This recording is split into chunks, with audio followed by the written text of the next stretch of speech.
धनु लगन वाले जातकों के लिए शुक्र की प्लेसमेंट को विचार कर रहे हैं और इस वीडियो में अब थर्ड हाउस के लिए चर्चा कर रहे हैं।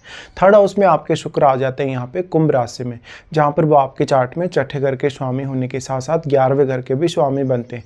देखिए, इस प्रकार का जो शुक्र है हालांकि एक शुभ ग्रह है, लेकिन फिर भी थर्ड हाउस में आने की वजह से ज़्यादा धन संपत्ति पाने, जीवन में ज़्यादा से ज़्यादा ऐशो आराम पाने के लिए आपको मेहनत करवाएगा।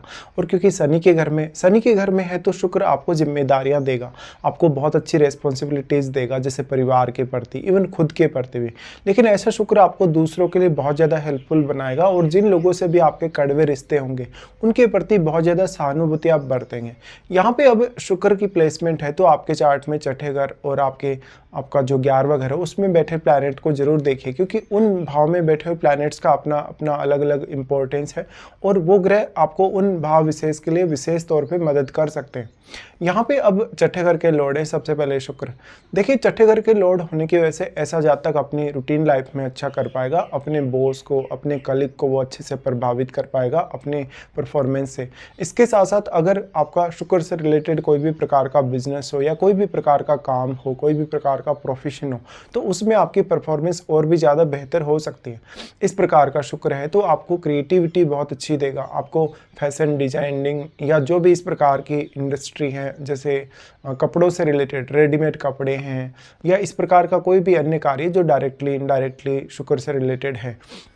विशेष तौर पे पुरुषों के लिए देखा जाए तो ऐसा जो शुक्र है वो कलात्मक क्षमता अच्छी लाता है, या फिर आप बोल सकते हैं कि फैशन डिजाइनिंग वगैरह, फिल्म इंडस्ट्री वगैरह की तरफ जाने, गीत संगीत की तरफ आगे बढ़ने की संभावना काफ़ी प्रबल हो जाती है। शुक्र एक अत्यंत शुभ ग्रह होने के नाते अगर यहाँ शुभ ग्रहों से प्रभावित है शुक्र, तो शुभ ग्रहों के प्रभाव की वजह से शुक्र का शुभ प्रभाव और भी ज़्यादा बढ़ जाएगा, जिससे आपके लिए हालांकि मेहनत करना उतना आसान नहीं होगा, पर फिर भी आपका जो दूसरों पर एक छाप जो पड़ेगी, आपकी परफॉर्मेंस की जो एक मेहनत की जो आपकी कहीं ना कहीं जो एक छाप पड़ेगी वो अलग प्रकार की होगी और इससे आप दूसरों को अपनी तरफ काफ़ी तेज़ी से आकर्षित करेंगे। यहाँ पे शुरुआत में ये रहता है कि लगभग 25 की एज तक आपको थोड़ा ज़्यादा मेहनत करनी पड़ती है जिस भी पर्टिकुलर कैरियर को आप चुनते हैं।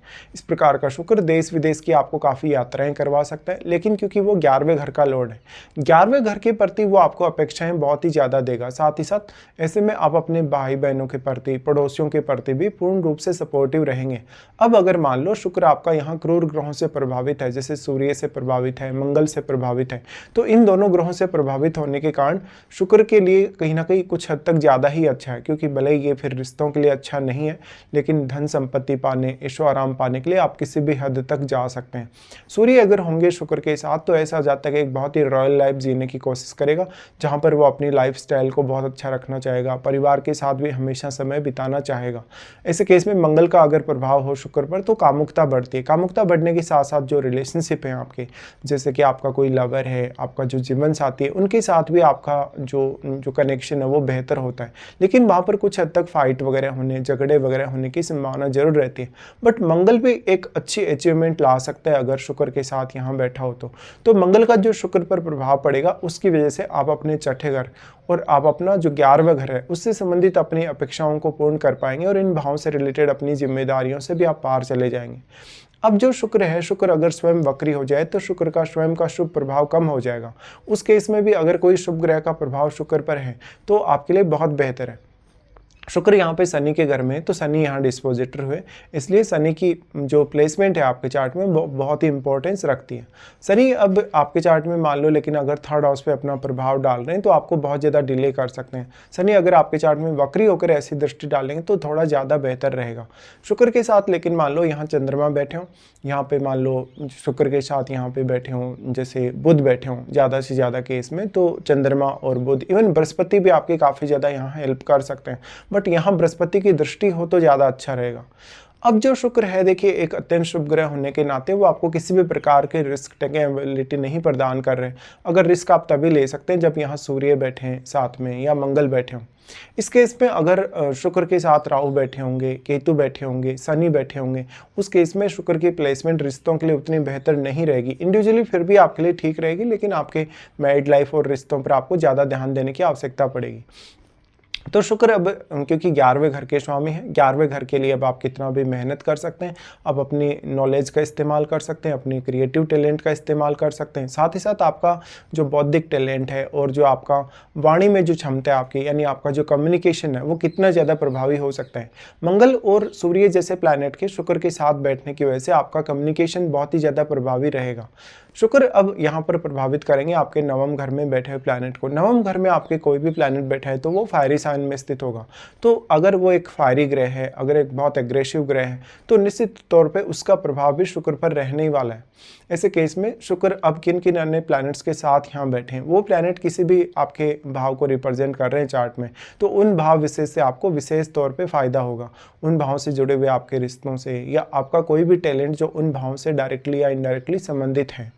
ऐसा शुक्र कुछ हद तक अब अगर वैवाहिक जीवन की बात की जाए तो कामुकता की तरफ लेकर चला जाता है। रिश्तों को लेके बहुत ज़्यादा एक्सपेक्टेशंस बढ़ जाती हैं एक दूसरे के प्रति पार्टनर्स में, और अगर बिजनेस की भी पार्टनरशिप की बात की जाए तब भी ऐसा होने की स्ट्रॉन्ग पॉसिबिलिटी होगी।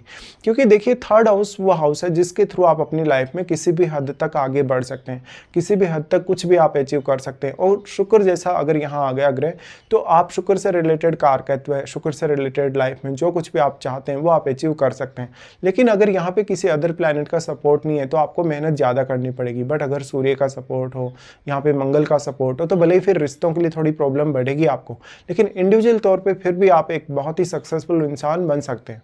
शुक्र की जो दृष्टि नवम घर पे पड़ रही है वो आपके उच्च स्तर के ज्ञान को बढ़ाएगी, आपके विदेश यात्रा या विदेश टूर देगी, साथ साथ में आपको एंटरटेनमेंट के पर्पज़ से भी शुक्र विदेश ले जा सकते हैं। अब यहाँ पे कौन कौन से वो भाव हैं जिनके स्वामियों का संबंध शुक्र से है, डायरेक्टली या इनडायरेक्टली, तो उन भाव से रिलेटेड जो आपके रिश्ते हैं उनमें आपकी छवि अच्छी बनेगी। अब यहाँ पे क्योंकि शुक्र मैरिज के लिए भी काफ़ी इंपॉर्टेंट प्लैनेट है, तो आपको देखना होगा कि सप्तम घर में कोई प्लैनेट स्थित है या नहीं, या आपका सप्तमेश आपके चार्ट में बुध कैसी स्थिति में है। स्पेशली पुरुषों के केस में ऐसे शुक्र को देखा जाए तो मैरिज के लिए ज़्यादा ही इंपॉर्टेंट हो जाते हैं। इस केस में आपका जीवन साथी बहुत ही करिश्माई हो सकता है, और जीवन साथी आपको काफ़ी अपने टैलेंट के माध्यम से सपोर्ट कर सकता है, इवन बिजनेस करने में, या आपका कोई भी क्रिएटिव पर्पज हो लाइफ में, उसके लिए भी आपका जीवन साथी बेहतरीन तरीके से आपको सपोर्ट कर सकता है। शुक्र थर्ड हाउस में आ गए तो अब आपके सप्तम घर में बैठा हुआ प्लैनेट काफ़ी महत्वपूर्ण हो गया, क्योंकि सप्तम घर में बैठा हुआ प्लैनेट आपके लगन को भी प्रभावित करेगा, वो लगन पर दृष्टि डालेगा, और लगन में बैठे ग्रह से वो स्वयं प्रभावित होगा यहाँ पे। इस केस में देखा जाए तो फिर आपके लिए अगर पुरुष का चार्ट हो तो जो पार्टनर मिलता है वो बहुत मेहनती होगा, या पार्टनर काफ़ी सपोर्टिव होगा। बट उसी तरीके से अगर राहु से या केतु से यहाँ पे शुक्र प्रभावित हो, मंगल से या शनि से प्रभावित हो, तो कुछ हद तक आपको गलतफहमी का सामना करना पड़ सकता है मैरिज होने के बाद। या अगर आपका ओवरऑल चार्ट बहुत ही ज़्यादा खराब है, बृहस्पति भी अच्छे प्लेस्ड नहीं है, लगन में भी कोई सपोर्टिव प्लैनेट नहीं है, या फिर सप्तम में भी कोई बहुत सपोर्टिव प्लैनेट नहीं है, सप्तमेश की स्थिति अगर अच्छी नहीं है, तो मैरिज को लेकर बहुत सारे इश्यूज भी क्रिएट हो जाते हैं। इस प्रकार का शुक्र है तो आपको देश विदेश के काफ़ी लोगों से जोड़ सकता है। आपका बेसिकली मेहनत करने का जो नज़रिया है वो काफ़ी पॉजिटिव रहेगा लाइफ में। स्त्रियों के केस में ऐसा शुक्र पुरुषों की तुलना में थोड़ा ज़्यादा फायदा देगा, क्योंकि शुक्र स्त्री को ही रिप्रेजेंट करता है। तो ऐसे स्त्रियों के जीवन में ये संभावना है कि अगर वो सेल्फ डिपेंड हैं तो वो सेल्फ डिपेंड होकर काफ़ी आगे बढ़ सकती हैं, या कोई सेल्फ डिपेंड नहीं भी है तो वो अपनी स्वयं की मेहनत से, अपने स्वयं की कलात्मक क्षमता से आगे बढ़ सकते हैं। लेकिन अगर स्त्रियों के केस में भी सूर्य का साथ शुक्र को मिल जाए, मंगल का साथ शुक्र को मिल जाए, तो निश्चित तौर पर स्त्रियों के आगे बढ़ने की संभावना काफ़ी प्रबल हो जाती है। तो स्त्रियों के नेम फेम के हिसाब से, उनकी रेस्पेक्ट के हिसाब से, उनकी क्रिएटिव क्षमता के हिसाब से शुक्र उनको ज़्यादा सपोर्ट यहाँ कर सकते हैं। अब उसके बाद शुक्र की महादशा की बात आ जाती है। शुक्र की महादशा जो कि 20 वर्ष आपके जीवन के कवर करेगी, जो कि बहुत ही इंपॉर्टेंट समय होगा आपके जीवन का। 20 साल के जो पीरियड होंगे आपके लिए, तो वो पीरियड आपको कब आने वाला है, यानी शुक्र की दशा अगर आपको इस जीवन काल में आने वाली है तो वो कब आने वाली है। अगर ऐसी दशा आपको 20 की एज से लेकर 50 की एज तक कभी भी आ रही है, और 50 की एज तक अगर कंप्लीट भी हो जा रही है, तो ये बहुत ही बेहतरीन महादशा आपके लिए साबित हो सकती है। अब क्योंकि शुक्र थर्ड हाउस में बैठे हैं, थर्ड हाउस आपकी सेल्फ एफर्ट का है, खुद की मेहनत का है, तो आप अपने जीवन में जितना चाहें उतना ऐशो आराम पा सकते हैं, लेकिन अपनी स्वयं की मेहनत से, अपने खुद के हार्डवर्क से। तो इस तरीके से शुक्र पर आपको विचार करना होगा जब भी शुक्र आपके थर्ड हाउस में कुंभ राशि में स्थित होंगे धनु लगन के चार्ट में।